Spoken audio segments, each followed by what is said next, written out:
remains clear that civilians' interest and safety must come first. They both spoke on Metro TV's flagship program, Good Morning Ghana. The military, I mean, you cannot but to condemn the activities of people who shot into the crowd that led to the death of these two gentlemen. It ought not to happen at all. But you cannot drag presidents and government and political parties into crimes when they are committed in this fashion. At every point in time, let's isolate the individuals and allow the laws of the land to deal with them. Because you've seen several of such things in our history. I remember in either North Town or South Town in 2013 or 2015, between 2013 and 2015, 3 people were shot and killed by a soldier because they were demonstrating that their roads ought to be fixed. It was reported in the news, but nobody attributed that to President Mahama and that he or the NDC had anything, and no political party even issued a press release on that, because we knew that in this unfortunate thing has happened and the perpetrators ought to be accosted and dealt with. And that even when soldiers are at war, they must protect civilians. Civilians, non-combatants, cannot be targeted. The rules of war, the rules of engagement are very clear. So let's not make excuses for these bad nuts in uniform. That's not how they are trained. That cannot be professionalism. Even during wartime, you cannot rape civilians. Even when soldiers, no matter the side they belong to, get injured, you must protect them. You must care for them. When a soldier surrenders, drops his weapon, you cannot kill the soldier. So I am really worried that you hear increasingly, oh, as a soldiers, what do you expect when you call for reinforcement, when soldiers are trained to shoot and kill? No, that's not the training soldiers receive. Let's take you back to the Ashanti region, where we're told the high-power delegation comprising of the Vice President, the Ashanti Regional Minister, and the National Chief Imam visited Ejura to commensurate with the families who've lost their loved ones. And we connect with Ashanti Regional Correspondent Abdul Basit to tell us more about this whole visit. Good afternoon and welcome to NewsFlash, Basit. Yeah, good afternoon, my brother. Basit, I mean, what is new after the visit by the Vice President and the National Chief Imam? The Vice President joined, the National Chief Imam joined the Vice President today being Friday to commensurate with the family of the deceased who were killed 3 days ago. And, you know, there has been a committee in place. Chief Imam, as a Muslim leader, met with the Zongo chiefs and Imam, where he advised them to urge their youth to be calm so that the committee would do diligence to the mandate that they were given. And the Vice President, who according to his protocols are too emotional and cannot even utter a word, gave a message to the Ashanti Regional Minister to deliver on his behalf. And from the Chief of Address Palace, the team visited all the 3 people who were killed and supported them with something to organize the funeral of their deceased. On behalf of the government, they're all giving 200,000 Ghana cedis to organize the funeral for their loved one. According to the National Chief Imam, Sheikh Osman Nuhu Shaributu, he urged the committee to be diligent and be guided by principles of truth, purpose of justice, to ensure that everything that they were mandated to would be devoid of politics. Okay, Basit, we know that there was a visit by the Interior Minister, Ambrose Diary, and one of the family members did say favoritism or interference be accepted. Meanwhile, we know one of the family. Meanwhile, the affect Hello, Basit. We know of the visit by the Interior Minister Ambrizari, where one of the family members did say that they do not actually believe in a ministerial committee. Tell me, how did they receive this delegation? Actually, they received the delegation wholeheartedly, but the message that they came with, which bordered with the committees who were asked by the president to investigate these circumstances, according to them, they totally reject it. They rather prefer an open parliamentary probe into this matter, where it will be bipartisan, than a few people that the president would tax, because any recommendations that will come out, they don't even trust that government would implement it. Okay, was this made known to the vice president?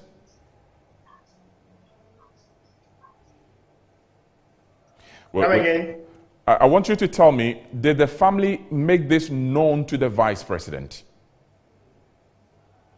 No, it was when the vice president left that they started agitating that even whatever the government is intending to do will not even yield any results, because they make reference to the Ayawaso, the Aswanse, and a whole lot of inquiries that a white paper has come out that has not been implemented. Okay, thank you very much, Abdul Basit. Basit is our Ashanti Regional correspondent, and we're taking a short break. We'll be back with more stories.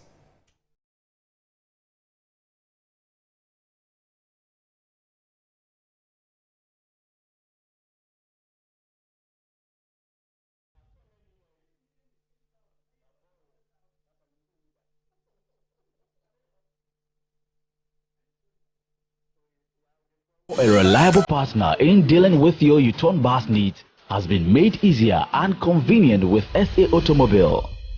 SA Automobile, formerly U-turn Ghana Limited, has been in the business of offering quality U-turn products and services at competitive rates. At SA Automobile, our team of expert staff, management, engineers, and mechanics professionally deal in the sale of U-turn buses, genuine spare parts, its repairs and maintenance at our highly effective workshop with remarkable speed. We also have available the sale of Camel car batteries, Weichai and Kia spare parts, Zonton coaches and light-duty vehicles for everyday movement. Contact us on 020-000-0831 or 054-555-7500. You can also email us info@saautomobilegh.com or visit our website at www.saautomobilegh.com. SA Automobile, the pleasure of doing business with you is all ours.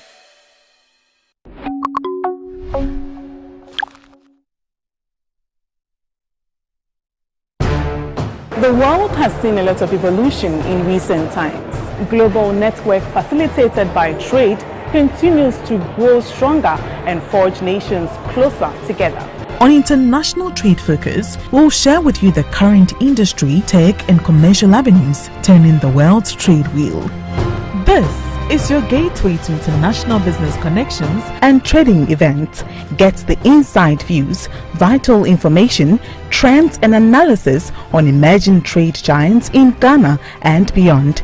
International Trade Focus, the global television trade showcase, transcending barriers in creativity and innovation. Join me, Anna Spiel, as I give you a whole menu of international trade activities. International Trade Focus, your timely business hub.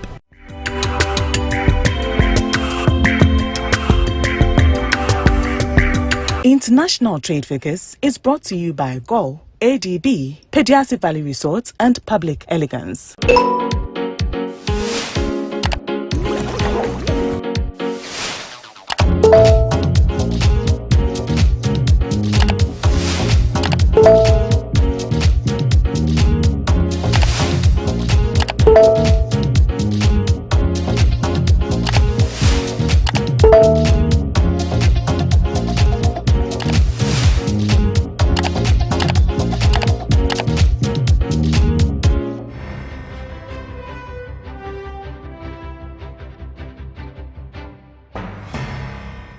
You're welcome back to the program. Still watching NewsFlash with me, Nana. We encourage you to follow all our social media handles and have more bulletin. To our next story, the Ashanti Regional Minister Simon Osei Mensah has defended the use of brute force by the police and military during a protest by youth in the Jura after the killing of a social media activist, Ibrahim Kaka. Social media activist was killed in cold blood on morning of Saturday, July 28 by unknown assailants. Following his death, youth in the town embarked on a demonstration and were met by shooting from the military, who were sent there to restore calm, killing 2 and wounding several others in the process. Speaking to journalists, Mr. Osei Mensah admitted ordering the military into the town as the chairman of the Regional Security Council. When he was asked if Jura is a place identified with lawlessness and chaos, he noted, "I cannot say on authority that since 1992, it was only 2020 that we voted in Jura without chaos, and we didn't use the police alone. We used the police and the military." He indicated while they were chasing the water cannon, if the driver decided to go forward, he would have had a number of people wounded and killed, if not that. "I commend the driver who mustered courage to reverse even when he was being chased, because he decided to go ahead. He would have killed many of those people."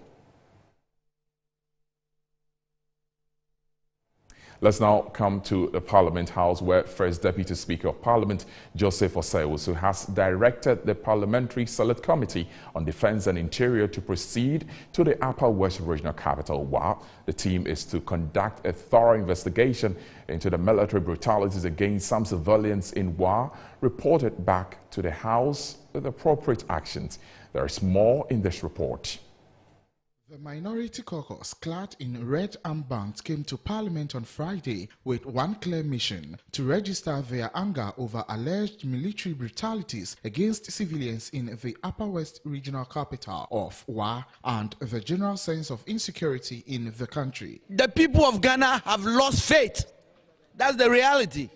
They've lost faith. And just because Ghanaians are quiet does not mean that they are not. People are just tired. I mean, they can't even survive. They can't even make ends meet. And then on top of that, when you want to open your mouth to express something that is enshrined in your constitution, you'll be shot at in a country like ours, but not by anybody else, but by military that are supposed to protect us. This is an outrage. And every meaningful Ghanaian, everybody who loves this country must speak out. Minority Leader Haruna Idrisu questioned the military's moral authority to assault civilians who were going about their normal day activities. According to him, Ghana is gradually becoming a lawless country due to the indiscipline within the security agencies. They cannot continue to take the laws into their hands. We will not accept a state of normlessness in this country, a state of lawlessness led by men in uniform. Mr. Speaker, what is important is that it is not just for those who were beaten. I understand that one person got his leg fractured, and many have been hospitalized, many have been injured. Mr. Speaker, is the fear and panic created in the society, which hitherto is a peaceful society. Haruna Idrisu then requested for the Speaker to grant leave for the Committee on Defence and Interior to investigate the matter. I'm urging you to request your Committee on Defence and Interior, Mr. Speaker, to act expeditiously, if it means visiting WA, to apprise themselves of the development and the circumstances leading to. The impunity must stop, Mr. Speaker.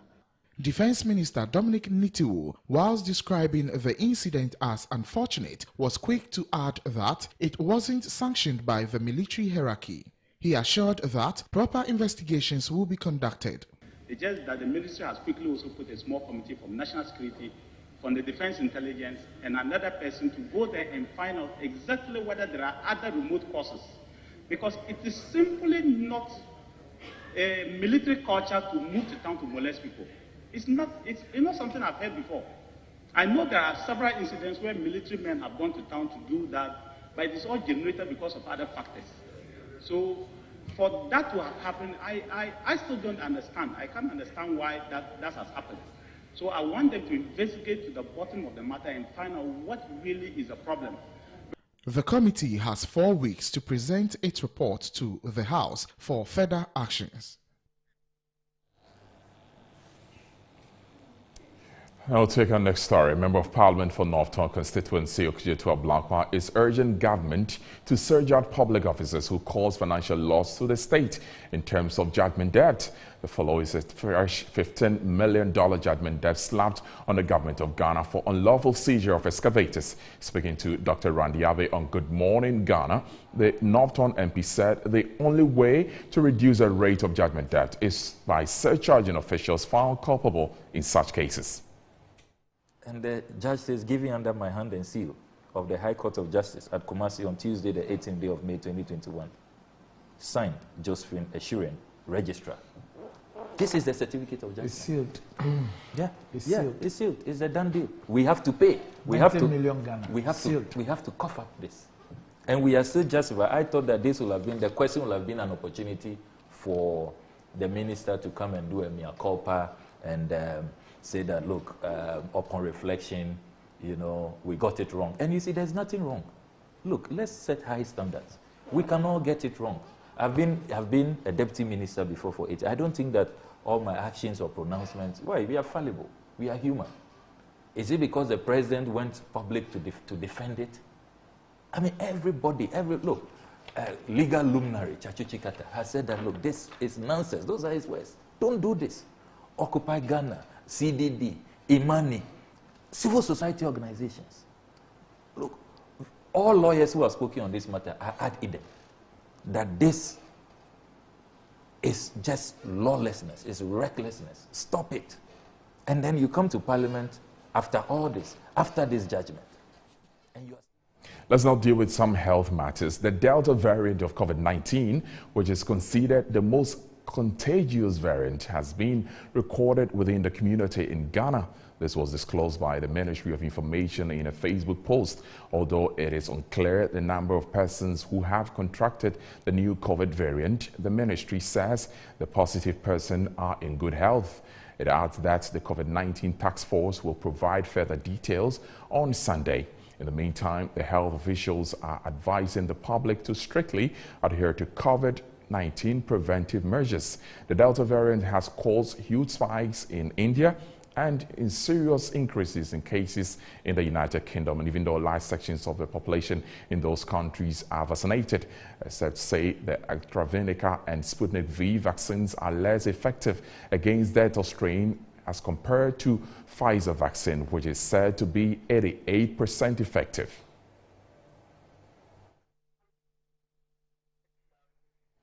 Moving on, Chairman of the Onion Sellers Importers Association, Masaudu Salusu, said warning encroachers to stay off the land allocated to them by the Greater Accra Regional Ministry, Henry Quote at Ajin Kotoko. According to him, the space allocated to them is small, hence entertaining squatters will be detrimental to their business at the new site. Metro News' Elvis Ando visited the site and has the rest of the story. Onion sellers at Ajin Kotoku spoke about their challenges at the new location. We found this place not bad, but the problem is the place is small. It's not enough, so it has created a lot of confusion around.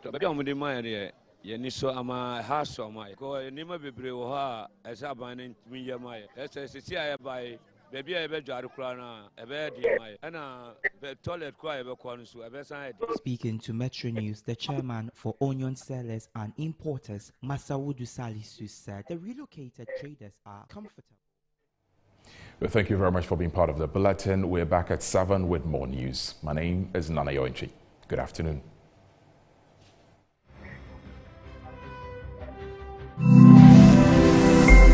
Metro TV, insightful and inspiring moments.